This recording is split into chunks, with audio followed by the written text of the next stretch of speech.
Hey everyone, Robert here, author of Expansion Mastery, the practical guide to living a fully engaged life. Are you ready to start living life to the fullest? Are you ready and willing to transform yourself and your life from ordinary to extraordinary? Welcome, my friends, to the Fully Engaged Life.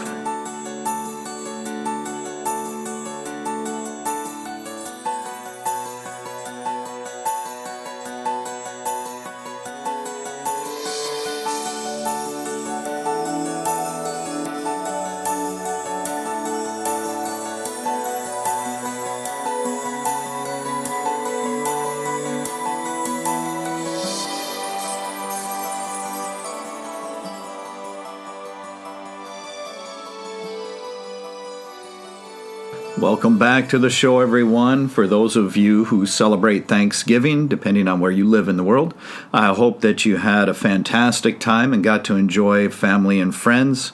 My wife and I had a wonderful day and really got to relax and enjoy one another, so that was definitely something to be thankful for. Okay, so we are in the final section of challenges from my book, Expansion Mastery, and today we are going to begin the section that is called Being, and this is as in human being, and I used the word being instead of the traditional translation of man, meaning mankind, or even humanity or human being, because there is a sense of not only having us as a human being here, but also the meaning of just being, of being in the moment, of understanding what it is to experience through this being. So in today's episode, we are going to begin the first challenge practice in this section, and this is referring to giving. Now, I think this is very timely as we are now in December and working our way to the holidays, and it is the season of giving, isn't it? So this one comes at a very appropriate time for us, and I hope it'll shed a little bit of insight that allows you to enjoy this holiday season more deeply and allows you to carry this practice on into your daily life. So one of the big points with this is that we give. We give of ourselves, we give to less fortunate, we share ourselves, and we share of ourselves. And this links to appreciation. So it could be that we give more compliments, we give more recognition of appreciation to people. See, this goes hand in hand with appreciation really well. That's why I like this subject of giving. And let's face it, we all know very well how good it feels to give something to someone. So the first part of this exercise is to make sure that we have a balance, that we are as good at giving as we are at receiving. And I share this from my own experience because I really enjoyed to give things, but I got very uncomfortable when people would give things to me. And I learned that it's only fair to allow them to feel good too. So we need to learn how to be as gracious at receiving as we are at giving. So this is just the flip side of the coin. I'd like to share a little bit of insight into both sides of this. So let's first look at the act of giving, because that's what this section is referring to. This is the challenge, is that we give more. Maybe we give more by telling people in our life that we love them. Maybe we give more by sharing our appreciation to people in various interactions in our day-to-day life. Maybe we give by allowing an elderly person with only a couple items in the supermarket line to go before us. There are so many ways that we can give. And I think one of the most important is to give a smile. I don't see people smiling much anymore. And if we can give a smile to someone and it brings a smile to their face, we all know the contagious nature of a smile. So if we're able to give someone a smile and it in turn causes them to smile, that's quite a gift to have given someone. So giving doesn't always mean it's a gift that we have to make or purchase in order to give them. We can give of ourselves.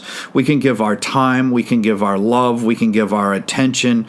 We can give our ear and listen to someone who needs to express themselves in some way. We can do so many things as a means of giving. We can give to our neighbors by giving them a helping hand once in a while, carrying in their groceries, or if they're out working in the yard, lend a hand, jump in, help them out. You can give them a neighborly acknowledgement of just a wave, a nod, a smile, good morning, neighbor. You can give a business positive feedback on social media as well as in person. You can give to various charities. There is simply no shortage of ways for us to give to others. And of course, with the holidays coming up, yes, we can give gifts as well. Whatever we're able to afford, to try to give those people in our life a physical reminder, a physical symbol of how we feel about them. And my advice in giving gifts would be this: make it meaningful. When we have attained a certain degree of mindfulness, there's more depth for the reasoning behind the gifts that we choose. And when we give from this degree of mindfulness, people realize the difference and they tend to cherish those type of gifts more. Show them that you were listening months and months ago when they said how much they need this or how much they like that, or just a symbol of your connection together, that anytime they look at this object will remind them of not only you, but of their connection with you. There are so many people out there who enjoy giving, and they give gifts, but they give terrible gifts, right? And it's so sad to say. It's such a difficult thing to say, but it's true. Fortunately, my wife is excellent at giving gifts, but a lot of people, especially guys, for some reason, tend to miss the mark, and they get things that they think would be great, but are just not seen as such by the recipient. So this is why mindfulness is so important, because then we can get meaningful gifts and we can give them in a meaningful way. Right? We all know that friend or family member that gets us something, and when you open it, it's like, what is this? Why would they get me this? Right? And to them, they just thought it was cool, or they thought you might like it or whatever. But because they lack a sense of mindfulness, there's no depth in the gift. And this results in a sort of disconnect that is very unfortunate, because it's certainly not intentional. So be mindful when you pick out gifts for people, and invest that little bit of effort into your choices. And when you're receiving, whenever you receive a gift, receive it graciously and be capable of expressing your gratitude for that gift. And the idea of receiving is still one that I work on personally, and I know my wife is listening to this going, yep, it's a good thing that you fessed up to this, because a lot of times when I'm given a compliment, I'm a little uncomfortable by that, and I don't always express my appreciation for the compliment. I always smile or something. I acknowledge it in some way, but I'm not good at acknowledging it the way that I should. It just makes me uncomfortable to get compliments. And we ran into a very unique situation, because we both want to give to one another, especially at the holidays. We love to get gifts for one another, and just, we want to make each other happy and get them something that they wanted, get them something we can share, whatever it is. And it was a very interesting situation, because my intention was focusing on making sure that she had a wonderful holiday. And I wasn't concerned about myself. I knew that anything was going to be fine, and I've lived quite a few holidays, so I'm good. I don't want for anything, really. And she had the same inclination, to where she really didn't think about herself. She was wanting to make sure I was provided with a good holiday. So we're both kind of focusing on the giving and not the receiving. And this is where we actually sat down and discussed this, because it was such an interesting situation to find ourselves in. And we had to realize that, she takes pleasure in me receiving the gift, and I take pleasure in her receiving the gifts. So we had to come to that understanding, so that we could have the appropriate balance and keep that in mind when we're celebrating the holidays. What a happy problem to have, right? But it was a very intriguing type of situation for us to explore this and get to look at the side of receiving, because so many people are uncomfortable receiving, even at the holidays. They don't want to open their gifts in front of people, or they open them and hurry and set them aside because they're uncomfortable and embarrassed. So this was very therapeutic for me, and especially to be able to do this, to receive a gift and be able to acknowledge it and share my appreciation for it right there. And it's incredible. And that too feels so good. And then to see the joy in her eyes through that, man, what another gift, right? Is to make sure that the person that is giving you the gift gets to in turn receive that joy of giving it to you. It's really a wonderful back and forth give and take that makes giving such an incredible gift in itself. So we want to remember that when we give, we do so without any expectation of recognition.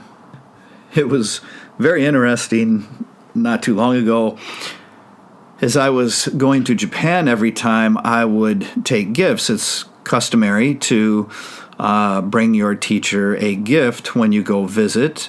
And so I would bring my sword teacher a gift. I would bring his wife a gift.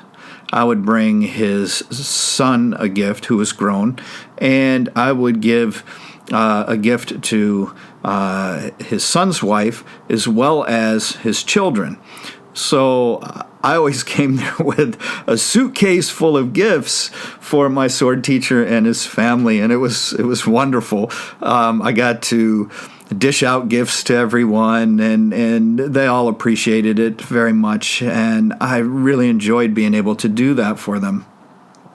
And then I would buy gifts there, like for my children and for certain students and friends, and I would bring back a whole bunch of gifts to give to people as well. So I got to give twice every time I would go to Japan to train.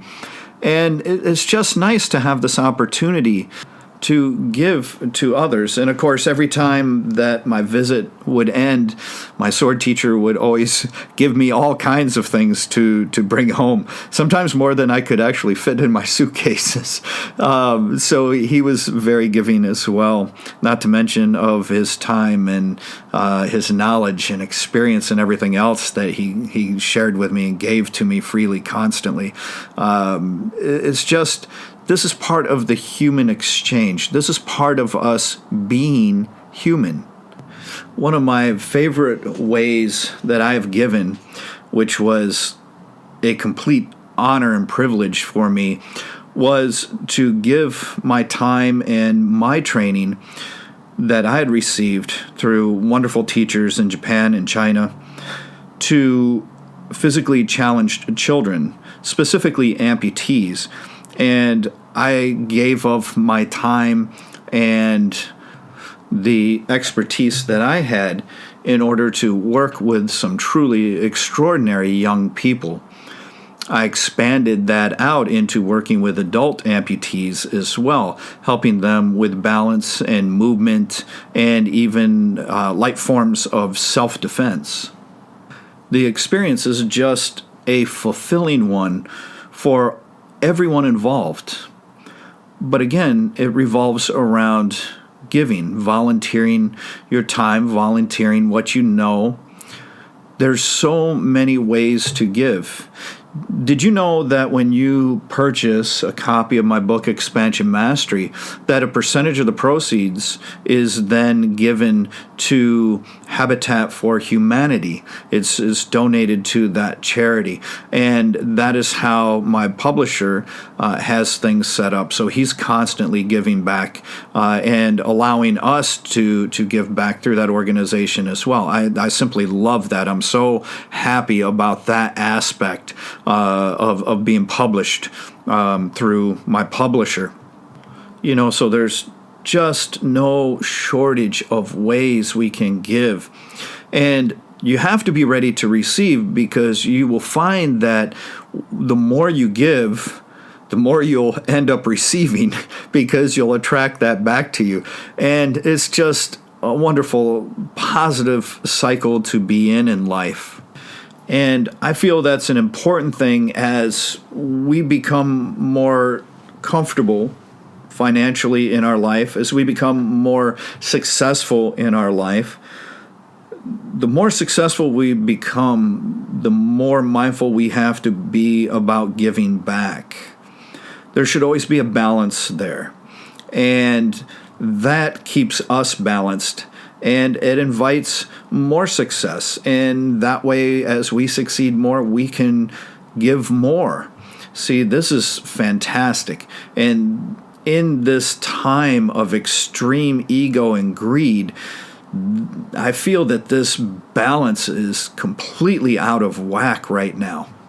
Right? Everybody has heard that the top 1% are hoarding everything and continuing to just take and steal from everybody else, trying to get that last little bit, even though they own most everything already, right? And they're not giving back. They're not giving anything anymore. They're just hoarding everything and taking away from everyone else.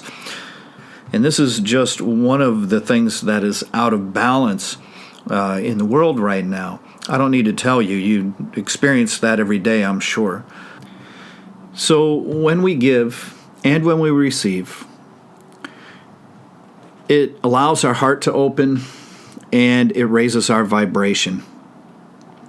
And this is extremely important to us spiritually. So we like to give. That's why giving is such an integral part of any spiritual system. So if you have a spiritual journal, what you might want to do is break that out. And then on one page, just write down how you are giving. How do you give of yourself right now, today? What did you do today to give to someone? And see if there's much there. Okay? If there's not much there, you obviously have room for improvement. And what I would like to do on another page is to write down 3 ways that you can begin giving right now. First way is giving of yourself. So this is nothing material. This is what sort of skill or talent or expertise do you have that you could share with someone in some way that would benefit them. Okay? Number 2, what can you give that is not a physical object that they would appreciate, such as a smile, a compliment, show some appreciation, something like that. And then the third thing is something physical.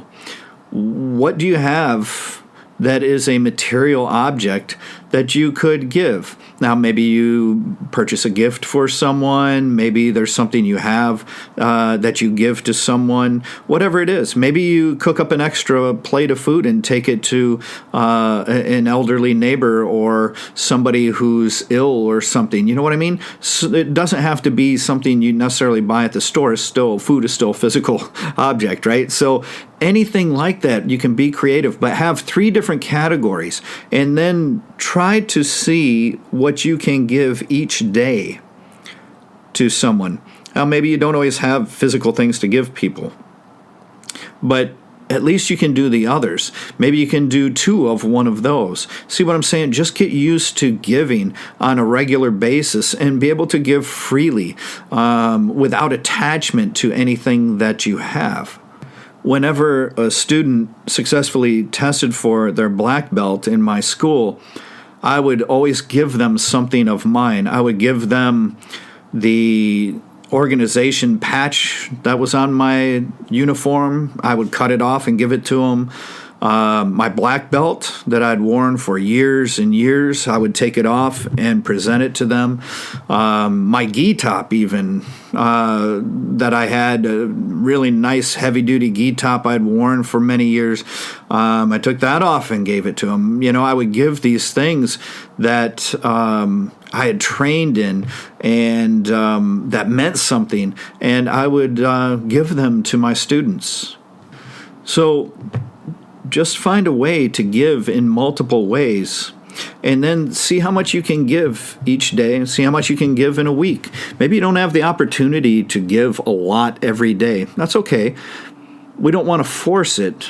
The idea is to allow it to happen organically so that it's natural and normal. But when the opportunity arises, be mindful enough to recognize it and to take action on it and to give of yourself when you can. And since the holidays are approaching, I will share that my wife and I like to get Christmas cards and gift cards for like the mail lady, for the owners of a couple restaurants that we frequent, normally even our favorite bartender. So we always like to give these people gifts and cards as a way to let them know that whatever service they're providing is appreciated. And there's not enough of that today. Used to be a more standard practice in the 70s, I can recall. I think the 60s as well. We had a tendency to interact and thank people like our mail people and the paper boys and all that stuff that we had. And today, people just don't do that.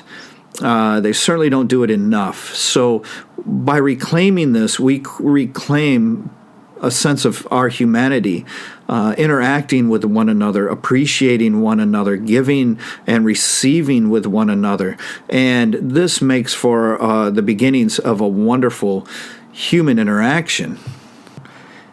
Even through Expansion Mastery, a lot of times I will give to people who order my book or something by upgrading their postage and paying for that, or sending them an extra item along with the book sometimes, because I want all of you who support this idea of this spirituality to know you're appreciated.